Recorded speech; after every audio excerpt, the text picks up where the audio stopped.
Então, irmãos, como eu disse, a gente está seguindo a nossa série de mensagens desse mês, Uma Família que Ama, e nós criamos aqui, nessa palavra ama, nós criamos um acróstico que chama, não é, pastor João? Me ajuda? Acróstico, né?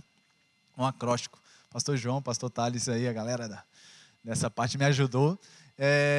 E que o A significa... O que significa o A? O primeiro A do ama?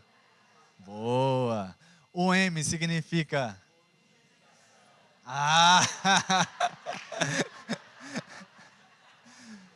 Eu percebi uma convicção muito acima da média. Estava muito acima da média. E o outro A é o que, gente? Nossa, você não tem igreja melhor do que essa na face da terra. Meu Deus do céu.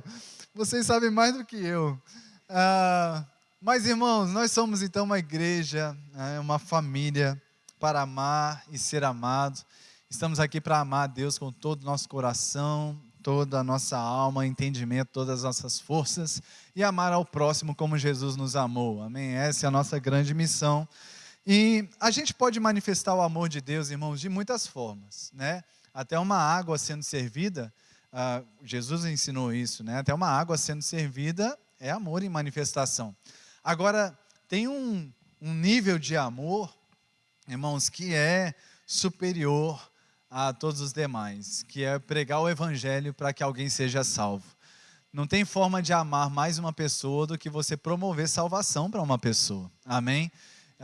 Então eu vou falar hoje sobre amor, a nossa forma bíblica e como igreja de amar as pessoas, e por isso vamos falar de multiplicação. O texto base dessa mensagem, dessa série, é Mateus capítulo 28, vai ter aqui também no telão para você também colar aqui, né? Vai ter a cola santa, mas se você também quiser abrir, eu até te incentivo, né? Não ficar preguiçoso assim, né? Mas abrir a sua Bíblia, olhar, manusear a Bíblia, porque isso também é muito enriquecedor. Eu sei que às vezes eu vou acelerar aqui e nem dá tempo, né, de abrir o versículo. Mas, se você puder, eu te inspiro isso. Para mim é uma experiência diferente quando eu estou abrindo a Bíblia, seja de papel ou no smartphone, a forma como você a tiver por aí. Mateus 28, 18, irmãos, diz o seguinte: Jesus, aproximando-se, falou-lhes dizendo: toda autoridade me foi dada no céu e na terra, portanto vão e façam discípulos de todas as nações, batizando-os em nome do Pai, do Filho e do Espírito Santo, ensinando-os a guardar todas as coisas que tenho ordenado a vocês, e eis que estou com vocês todos os dias até o fim dos tempos. Amém? Então Jesus recebeu toda a autoridade no céu e na terra, falamos sobre isso aqui no domingo passado, né? E a partir dessa autoridade ele nos enviou para fazermos discípulos, e é sobre isso que falaremos hoje. E eu quero te ajudar a pensar inicialmente sobre qual era a visão bíblica de Jesus para fazer um discípulo. E eu tenho orado, irmãos, durante esse mês, eu tenho buscado ao Senhor e eu tenho intercedido por nós como igreja, para que essa revelação chegue ao coração, amém? Porque eu sei que tem muitas pessoas que deixam de fazer discípulos, porque elas não se consideram capazes de fazer isso. Muitas pessoas acham simplesmente que é uma coisa muito grande para elas, não é? E eu oro mesmo para que isso seja rompido no nosso meio, e que você saia dessa série de mensagens mais corajoso, mais corajosa, mais ousado no Senhor para fazer discípulos. E olha só o padrão de Jesus para fazer discípulos. Marcos capítulo 3, versículos 13 a 15. Marcos 3, de 13 a 15. Ele diz o seguinte, o texto: Jesus subiu ao monte e chamou os que ele quis, e vieram para junto dele. Então designou 12, aos quais chamou de apóstolos, para estarem com ele e para os enviar a pregar e a exercer a autoridade de expulsar demônios. Esse versículo aqui não é, irmãos, uma receitinha de bolo, simplesmente, né? Passo 1, 2, 3, né? E você faz isso num dia e acabou. Não é isso. O texto aqui está falando sobre como foi a experiência de vida de Jesus com os discípulos. Esse texto aqui está resumindo 3 anos. Amém? Então é o que está aqui dentro desse texto. Como foi o discipulado de Jesus com os 12. Nós sabemos que tinha muito mais do que apenas os 12 discípulos ao lado de Jesus, né? Tinham multidões, né? E tinham mais discípulos que foram sendo acrescentados. Mas os 12 são referência para nós, né? Então, a referência do discipulado a iniciativa foi de Jesus. Jesus chamou os que ele quis, né? E eu penso que a gente pode aplicar isso no sentido de nós termos a iniciativa de pregar o evangelho para alguém. Amém? O nosso chamar é esse, é ir a alguém e pregar Jesus para essa pessoa. Jesus chamou o que ele diz, e esses vieram para junto dele. Então, a segunda coisa que precisa acontecer, a partir do momento que você prega o evangelho para alguém, prega Jesus para alguém, e essa pessoa recebe Jesus e aceita ser agora acompanhada, inspirada, né, por você, pronto, deu certo. Né? Você pregou e essa pessoa aceitou aquilo que você está oferecendo para a vida dela. Que coisa maravilhosa, foi o que aconteceu com Jesus. E aí no versículo 14, fala já de uma outra estação. Jesus vai falar, o texto vai falar que ele designou 12 para serem apóstolos, ou seja, aqui já fala de uma outra estação de crescimento ministerial, treinamento ministerial, e fala que Jesus designou esses homens. Qual foi o grande treinamento de Jesus? Os designou para estar com ele e para os enviar a pregar e exercer autoridade para expulsar demônios. Ou seja, aqui ele explica como é na prática um discipulado de Jesus. Jesus convidou esses 12 homens para conviver com ele. Ou seja, mostrar como era o evangelho a partir do testemunho pessoal dele. E eu sei que aqui também tem uma trava para muita gente. Porque muita gente pensa, pá, pastor, mas eu não cheguei lá ainda. Tem muita coisa que eu preciso crescer. Tem coisas que eu não posso mostrar na minha vida ainda. E eu não quero ser aqui hipócrita, religioso, né, considerando que todos nós estamos aqui perfeitos, plenamente, e tudo está 100%, porque possivelmente existem coisas a serem crescidas ainda, vencidas ainda por nós. Amém? E está tudo certo. Amém? Agora, eu creio que existem coisas que podem ser mostradas por você para pessoas. Eu creio que, ainda que existam áreas que você identifica que precisa de crescimento, existem áreas que você já cresceu. Seja no ABC da fé, irmãos. Jesus é bom, ele morreu por você, e você pode ter ele como o Senhor também. Isso já é suficiente para você tirar uma pessoa do inferno. E isso não pode ser considerado por nós como pouco, porque a gente tem a tendência, pode ter a tendência de achar que isso é muito pouco. Quando a gente olha para a nossa vida toda, a gente pode pensar, nossa, mas tem tantas áreas ainda que eu preciso crescer, que eu preciso melhorar. Será que eu posso mesmo pregar isso aqui? Eu quero te dizer que pode.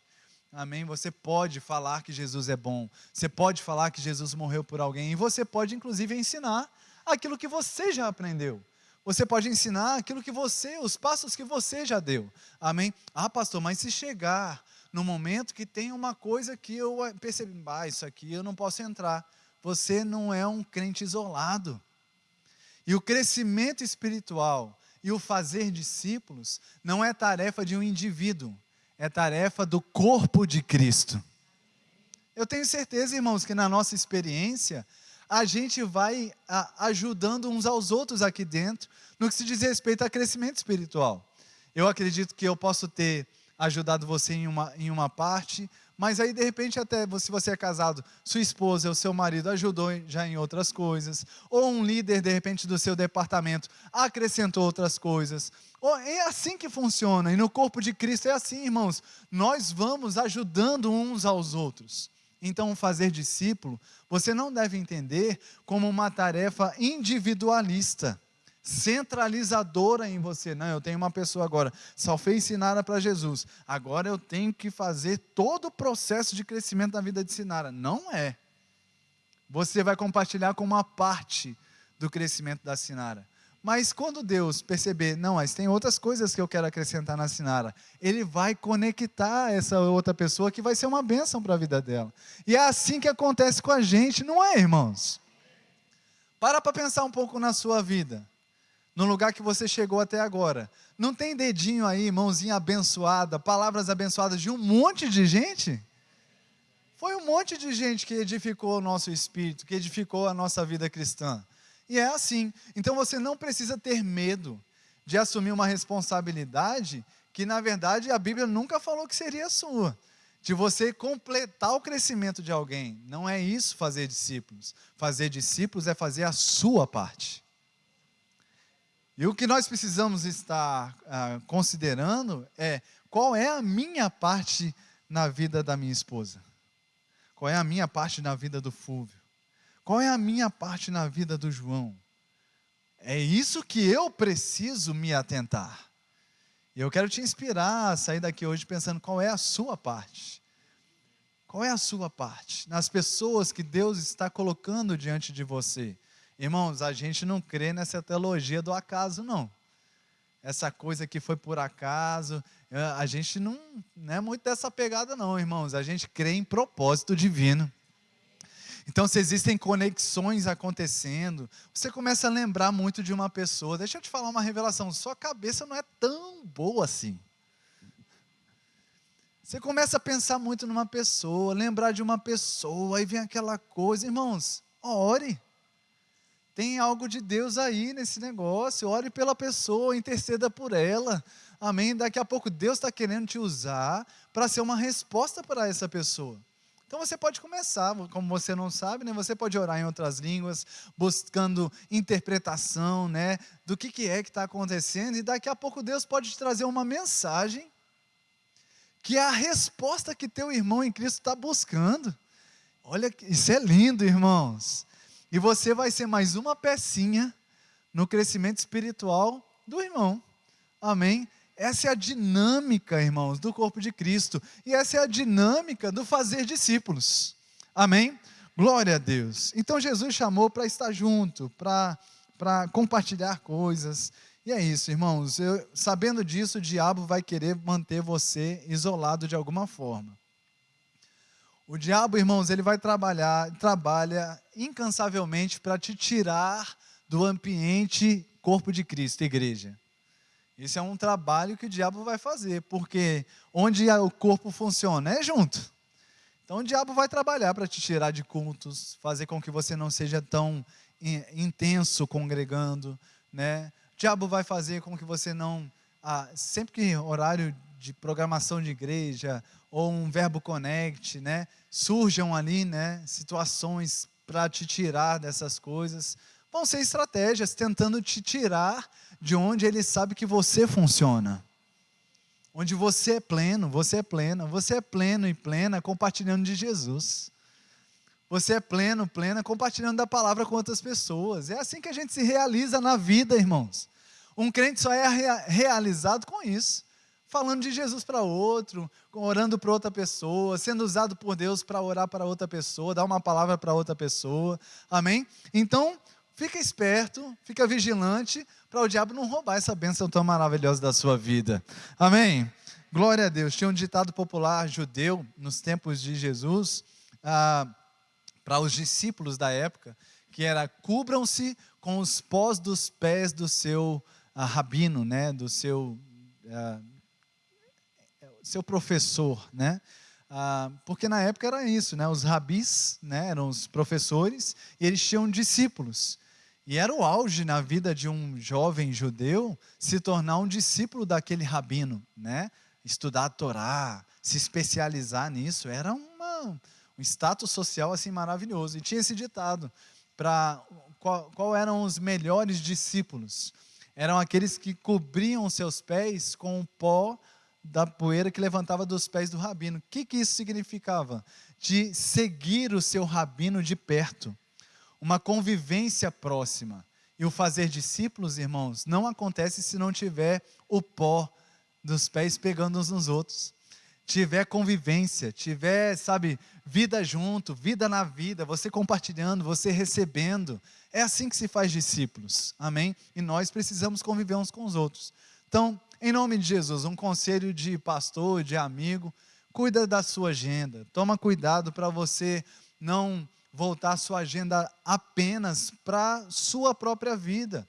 Abra espaço na sua agenda para você ser útil na vida de outras pessoas também, amém? Abra espaço na sua agenda para você viver essa experiência de molhar o pó dos teus pés na vida de outra pessoa. Ou seja, compartilhar coisas que existem na sua vida para outras pessoas também. Isso vai fazer muito bem para a sua vida. Amém? Glória a Deus.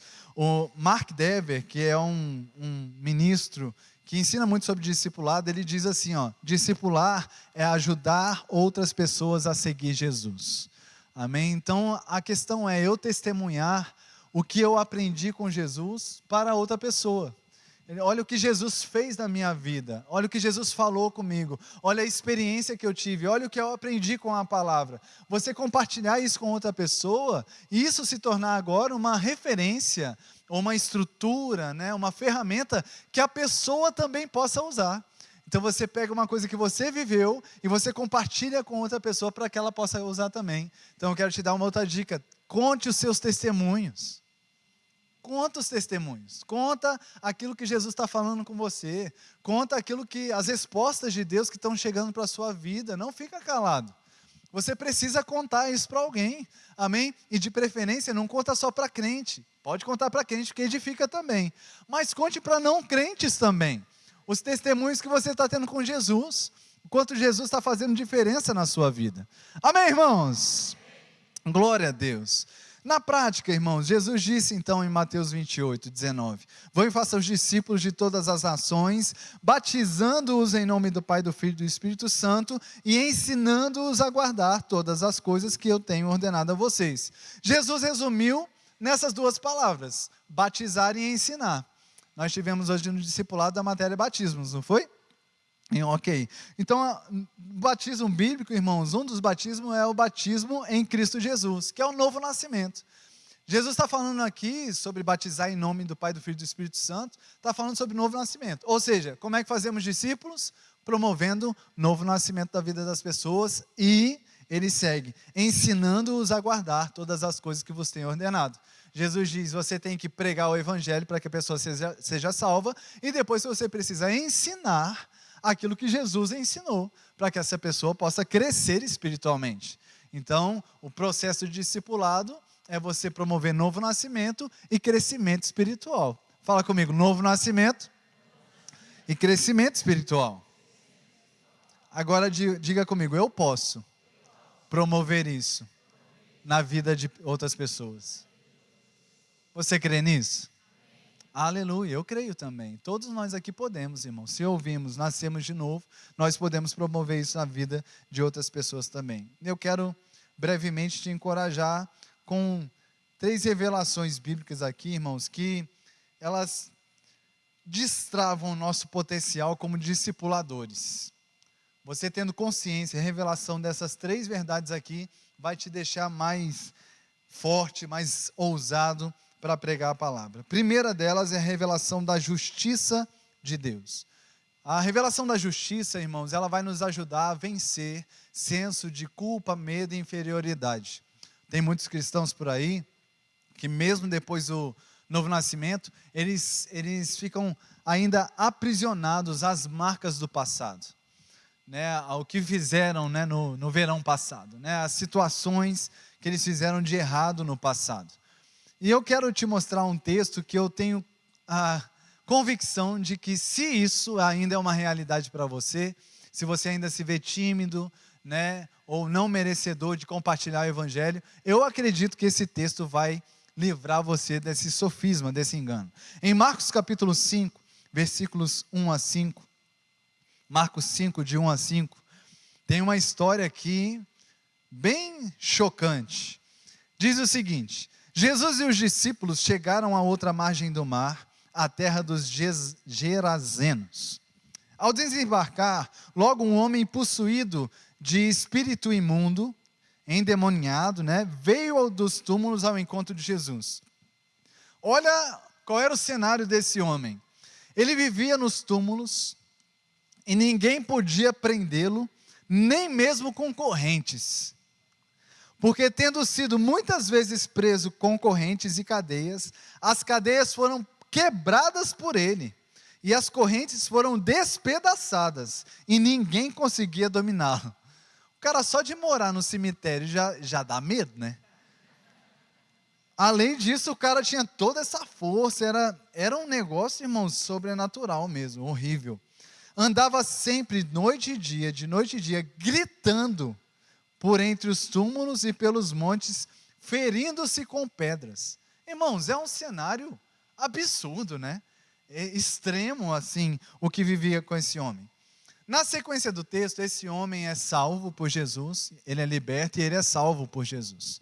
Não é? Então, Jesus chega e a transformação, o novo nascimento acontece na vida desse homem.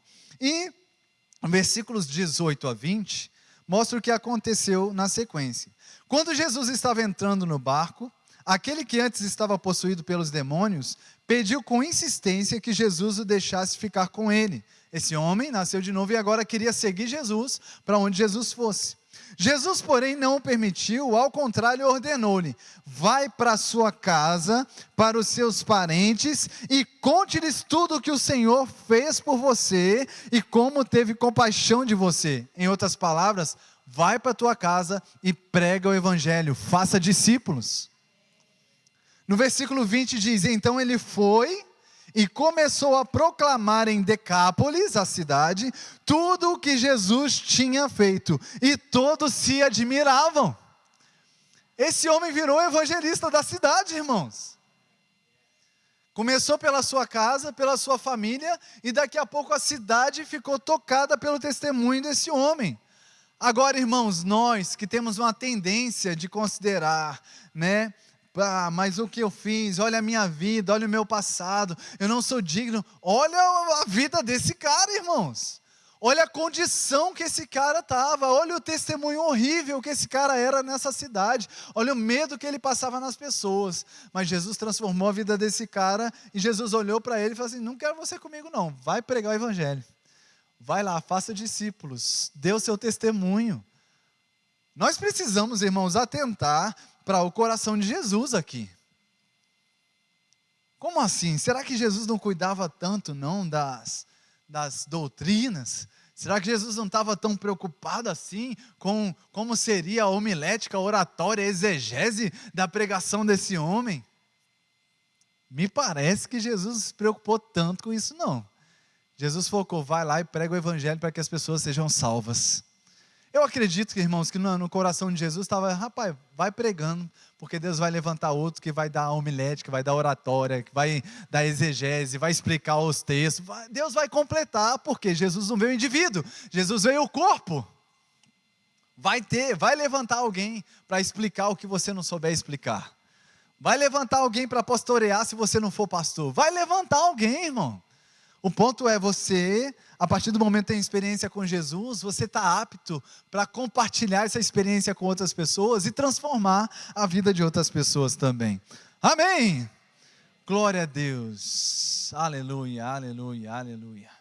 Então não fique se considerando indigno ou incapaz de pregar o evangelho. Pregue o evangelho. O que você sabe, pregue. Amém? Pregue o evangelho, em nome de Jesus. Continuando, irmãos, além da revelação de justiça, tem a revelação da autoridade. Falamos sobre isso domingo passado, mas eu quero reforçar isso com o texto de 2 Coríntios, capítulo 5, versículos 17 a 20, e eu vou ler na NVT, e esse texto vai aparecer no telão para você. A autoridade, irmãos, é capacidade ou poder que foi investido a alguém para reger, para governar. Amém? E nós temos autoridade recebida por Jesus. E olha o que diz esse texto: logo todo aquele que está em Cristo se tornou nova criação. Quantos aqui estão em Cristo? Quantos aqui são uma nova criação? E o texto diz: a vida velha acabou e uma nova vida teve início. Você pode dar glória a Deus por isso? Oh, aleluia. 18 diz: e tudo isso vem de Deus. Ou seja, ele está dizendo: irmãos, é isso aí, essa coisa maravilhosa já veio de Deus. Vem de Deus, aquele que nos trouxe de volta para si por meio de Cristo, e nos encarregou de reconciliar outros com Ele. Você é um encarregado de Deus. Deus te deu uma missão, Deus te deu um propósito nessa terra, que é reconciliar outras pessoas com Ele. Há uma expectativa de Deus nas nossas vidas. No versículo 19 diz: pois em Cristo, Deus estava reconciliando consigo o mundo, não levando mais em conta os pecados das pessoas. E aqui é a perspectiva que você tem que ter quando você estiver pregando o Evangelho. Que Deus não está mais levando em conta o pecado das pessoas. Ou seja, já há solução, já há salvação, já há perdão. Porque não adianta você pegar o Evangelho para levantar a consciência de pecado nos outros. Isso não é Evangelho, isso é outra coisa. O Evangelho é: ei, você é perdoado, já tem perdão para você, já tem salvação para você. Você basta crer e confessar Jesus como Senhor e viver uma nova vida. Que mensagem maravilhosa. E ele diz: ele nos deu essa mensagem maravilhosa de reconciliação. Fala comigo, eu tenho uma mensagem maravilhosa. Aleluia, é muito melhor do que qualquer notícia que sair no jornal de amanhã, irmãos. Vale muito mais a pena. E às vezes a gente dá prioridade a uma notícia ruim que sai no jornal, né? Um Twitter novo que saiu, uma briga que está tendo em sei lá qual país, né? Não, dê prioridade para uma mensagem maravilhosa. Você tem uma mensagem maravilhosa. Você tem uma mensagem maravilhosa para dizer amanhã no seu trabalho. Você tem uma mensagem maravilhosa para compartilhar com os teus vizinhos. Você tem uma mensagem maravilhosa para trazer para a sua família. Tem uma mensagem maravilhosa aí dentro. Libere essa mensagem, faça as pessoas conhecerem essa mensagem. E no versículo 20 ele termina dizendo: agora, portanto, somos embaixadores de Cristo. Que moral, irmãos! A gente recebeu um selo de embaixadores. Rapaz, nós estamos com moral nessa terra, amém? Glória a Deus. Deus faz seu apelo por nosso intermédio. Eu acho isso aqui muito profundo. Tem um apelo no coração de Deus. Deus deseja que todo homem seja salvo e chegue ao pleno conhecimento da verdade. Tem um desejo no coração de Deus, um apelo no coração de Deus. Amém? O coração de Deus pulsa por pessoas nascendo de novo. E aí o texto está dizendo que Ele faz o seu apelo por intermédio da gente. Rapaz, isso é muito precioso, e é profundo, e é também de grande responsabilidade. Esse desejo do coração de Deus, irmãos, ele só é realizado através da minha boca, da sua boca, da nossa vida. Deus quer realizar o seu desejo através de nós. Glória a Deus. Você pode dizer: conta comigo, Senhor. Aleluia. Isso é aquelas orações perigosas, né? Olha aí. Falamos em nome de Cristo quando dizemos: reconciliem-se com Deus. Então, livre-se do medo, irmãos. Livre-se dessa consciência de que eu não consigo, eu não tenho força, né? Eu preciso aprender muito mais. Eu não sei falar tão bem, eu não tenho uma boa oratória. O que você precisa, você tem. Se você tem Jesus, você já tem muita coisa. Se você participou de um culto, já entendeu que Jesus é bom, morreu por você, ressuscitou ao terceiro dia, confessou Jesus como Senhor, você já tem muita coisa. E eu te digo que com essa base você consegue explicar de Gênesis e Apocalipse. É o que precisamos saber para interpretar a Bíblia todinha. Que Jesus é bom, morreu por nós e ressuscitou ao terceiro dia e salvou a nossa vida. Porque a história toda da Bíblia é essa. O amor de Jesus por nós. Então você sabe sim muita coisa. E eu oro para que você seja corajoso, corajosa, ousado para pregar a palavra. Amém? 2 Coríntios capítulo 3, versículos 4 a 6 e versículo 12 diz: e é por meio de Cristo que temos tal confiança em Deus, coragem, ousadia em Deus.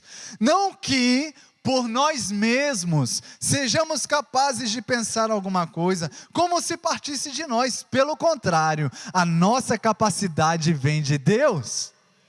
Eu quero te encorajar, quando você ficar um pouco tímido, né, se sentir inseguro, ou estiver diante de uma situação, ou de uma pessoa, ou de pessoas, de um auditório, que você se sinta um pouco seguro, traz esse texto à sua mente.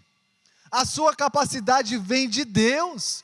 É Deus quem te capacita a compartilhar, irmãos. É Deus quem te capacita a pregar o evangelho com graça, com unção. Se não fosse Ele, era tudo seco mesmo, irmãos. A gente não teria capacidade. Mas por Ele, com Ele, há poder liberado através da palavra de Deus, quando essa palavra sai da nossa boca. E há frutos, há resultados, irmãos, há testemunhos para começarem a ser contados através da sua vida. Isso não é maravilhoso de pensar que tem testemunhos que as pessoas vão contar que foram ativados, iniciados por causa de você? Por causa de uma palavra que você deu para essa pessoa? Por causa de uma coragem que você teve de orar, impor as mãos e essa pessoa ser curada? Por causa de uma iniciativa sua, um testemunho novo começa. Que coisa maravilhosa, irmão, sermos usados por Deus para iniciar um novo tempo na vida de alguém. Iniciar uma nova estação, uma nova direção na vida de alguém. Que privilégio! E lembra disso, a nossa capacidade vem com Deus, o qual nos capacitou para sermos ministros de uma nova aliança. Fala comigo, eu sou capacitado por Deus para ser um ministro da nova aliança. A Bíblia não diz, irmãos, que Ele vai nos capacitar. A Bíblia diz que Ele nos capacitou. Eu vejo aqui o novo nascimento, meu irmão, como essa capacidade para pregar o Evangelho. Você nasceu de novo, você pode pregar o Evangelho. Você está capacitado para pregar o Evangelho. Amém? Aleluia, glória a Deus. No versículo 12 ele vai dizer: tendo pois tal esperança, agimos com muita ousadia. Fala comigo, muita ousadia. Eu declaro mesmo, meu irmão, sobre a vida de cada um de nós, sobre a nossa igreja se levantando em níveis maiores de ousadia. Eu declaro que Verbo da Vida, Porto Alegre, Zona Norte, é uma igreja muito ousada. Em nome de Jesus. E por fim, irmãos, revelação da justiça, revelação da autoridade e agora revelação da eternidade. Aquele que vive, irmãos, influenciado pela eternidade, faz a vida valer a pena. Uma pessoa, irmãos, que vive apenas em função dessa vida que agora é, dessa vida terrena, ou desequilibradamente em função dessa vida terrena, não vai conseguir satisfação que espera ter aqui. O que mais a gente vê por aí, irmãos, são pessoas com muito dinheiro, mas completamente infelizes, insatisfeitas, né? Porque descobriram que aquilo que elas achavam que ia gerar, né, essa plenitude, satisfação, de fato não está ali a plenitude, a satisfação de vida. A satisfação de vida está em cumprimento de propósito. E o grande propósito da igreja é: façam discípulos de todas as nações. Amém? E o que nos motiva, nos encaminha para isso, irmãos, é a consciência também da eternidade. Amém? A Bíblia diz em Eclesiastes que Deus pôs a eternidade no homem. Há uma sede pela eternidade em nossos corações. E essa insatisfação que muitas pessoas têm, e às vezes até crentes, têm no seu coração, não está se sentindo insatisfeito, não está se sentindo completo, isso é falta do cumprimento de propósito. Alguns crentes saem de igreja para outra igreja, porque estão se sentindo insatisfeitos e acham que a culpa é daquela congregação, daquela igreja, não é? Irmãos, de fato é porque não estão cumprindo o propósito. Esse propósito de fazer discípulos, de pregar o evangelho, de acrescentar algo da parte de Deus sobre a vida de alguém. E como eu estou dizendo, essa consciência da eternidade, irmãos, ela faz com que a gente mesmo mova a nossa vida com uma forma mais eficiente, satisfatória, não só para nós, mas também para as outras pessoas. Irmãos, essa vida aqui é muito pequena, quando você pensa em eternidade. O que estamos vivendo aqui, irmãos, são 80, 90, 100 anos. Põe isso ao lado de uma eternidade com Deus. É muito pequeno. E quando você para pensar isso e crer mesmo no que a Bíblia fala sobre o nosso futuro em Deus, tanto sobre a nossa ida para a glória, mas sobre a nossa volta para governar com Jesus, essas promessas que existem, irmãos, e você para pensar nisso e comparar um pouco com o que vivemos agora, irmãos, o que a gente vive agora é muito pequeno. é muito pequeno diante da eternidade. E aí, mais uma vez, irmãos, falando de estratégias do diabo, o diabo quer fazer com que você pense que sua vida se limita a isso. E Paulo vai dizer, esse é o mais infeliz de todos os homens. É aquele que vive a vida em função da terra, que não descobriu a eternidade. A sua vida não é apenas isso aqui. Nós estamos aqui plantando algo para a eternidade. E a nossa vida só de fato vai ter significado, irmãos, se a eternidade estiver mesmo sendo bombardeada em nossos corações, alimentando nossa mente, nossos planos de vida. Amém? A eternidade estiver mesmo movendo nosso coração. Um dos frutos de uma pessoa que possui senso de eternidade é generosidade. E não só financeira, é generosidade de vida. Uma pessoa que tem o coração cheio da eternidade é uma pessoa generosa. É uma pessoa que entrega a vida. Que ela dedica dons, talentos, coração, agenda, finanças também. Ela entrega a vida para um cumprimento de um propósito. O propósito da vida dela é muito acima da promoção do trabalho, muito acima eu estou falando de coisas lícitas, amém, irmãos? Não estou falando de pecado, não. Mas o propósito fica muito acima de todas essas coisas, que às vezes podem até, se a gente não cuidar, podem engolir a gente, não é? Engole o nosso tempo, engole a nossa vida, engole o nosso potencial, engole a nossa satisfação, engole a razão de viver. Então eu oro também em nome de Jesus para que a consciência da eternidade aumente. Não é só sobre isso aqui, irmãos. Aleluia, isso aqui vai passar, a gente vai envelhecer, irmãos. Amém? Se Jesus não voltar até lá, vamos morrer, nosso corpo físico vai acabar o prazo de validade dele, vai acabar. Mas tem algo que não acaba, a nossa eternidade com Deus. Isso é muito maior, é muito mais profundo, importante, valioso para a gente do que qualquer outra coisa. E eu te pergunto, com que você está gastando a sua vida? Com o que está sendo gasto o seu tempo? Com o que está sendo gasto seus recursos, não só financeiros, mas suas habilidades, dons, talentos? Para onde isso está sendo enviado? Para um propósito apenas terreno?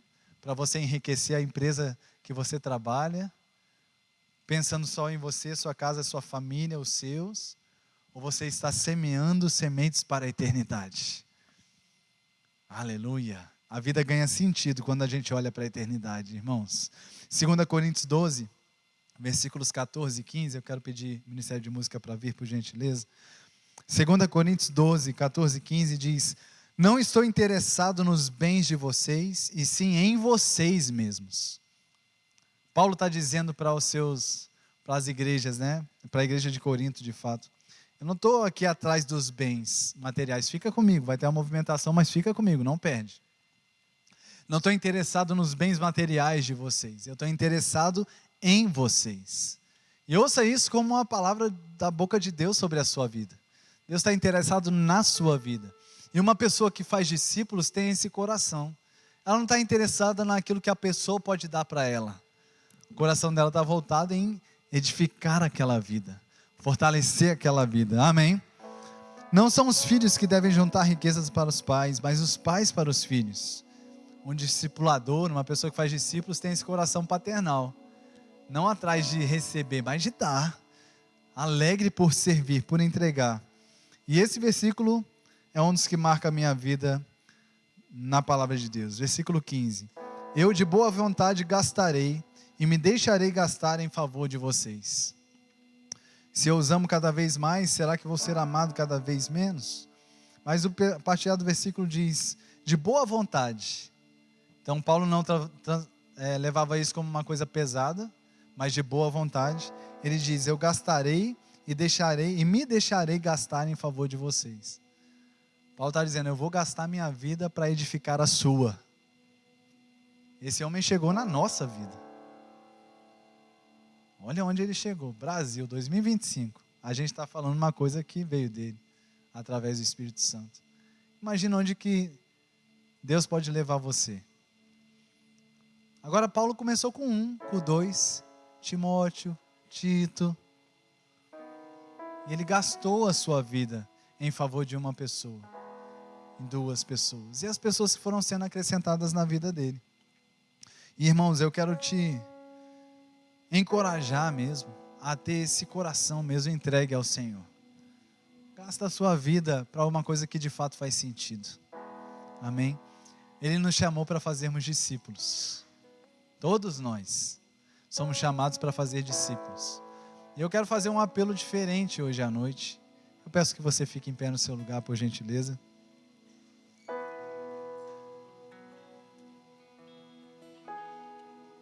Eu quero fazer um apelo para nós como igreja hoje. Amém? E um apelo que eu quero te convidar a se tornar um alvo pessoal, uma meta pessoal. Não uma meta assim, coletiva. Mas eu quero que você individualize isso para você. Pegue isso como uma meta para você. Eu quero te inspirar a isso e não é uma coisa da minha cabeça. O evangelho foi pregado aqui para que você entenda que não é uma ideia do Paulinho, amém? Mas uma ideia de Jesus. Mais do que uma ideia, uma ordem de Jesus, né? Eu quero te convidar para ter uma meta ainda em 2025. Que é salvar uma pessoa e discipular essa pessoa.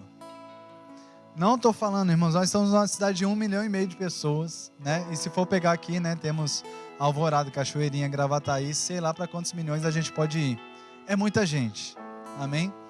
Não estou falando para você agora, nesse momento, olhar para esses milhões.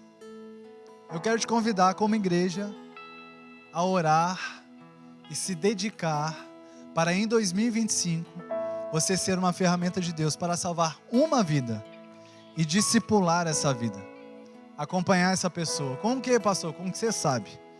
Se chegar no momento que você fala assim, rapaz, eu já dei tudo, vão ter pessoas. Se você está num Connect, por exemplo, no Connect vai ter gente que vai conseguir te ajudar também, que vai acrescentar, amém?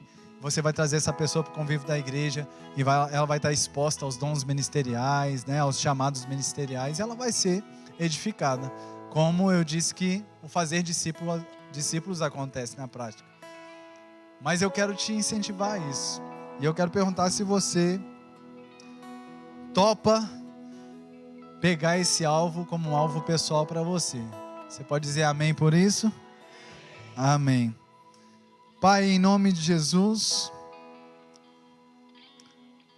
nós cremos na Tua palavra e cremos na capacitação que vem do Teu Santo Espírito para nós. E nós estamos aqui nos levantando como igreja e dispostos a amar o que Você ama, Pai. E nós sabemos que o Senhor ama os perdidos. Eu oro em nome de Jesus para que esse amor aumente. Esse amor aumente no nosso meio. Esse amor aumente no nosso coração. Eu vou fazer algo. Quero convidar você a fazer uma oração junto comigo para que essa oração fique mais pessoal.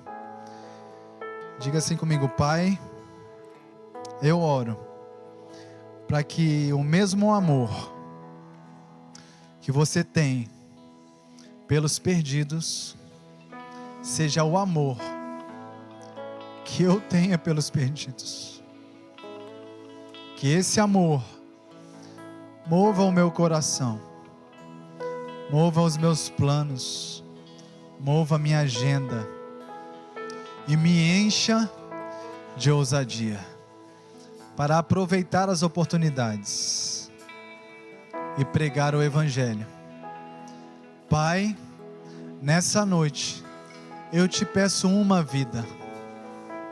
Eu te peço uma pessoa que eu possa ser ferramenta, um canal do Senhor para salvar essa vida e discipular essa vida. Eis-me aqui, Senhor. Amém. Amém. Amém. Você crê nisso, irmão? Ah, eu creio. Eu creio. Aleluia. Glória a Deus.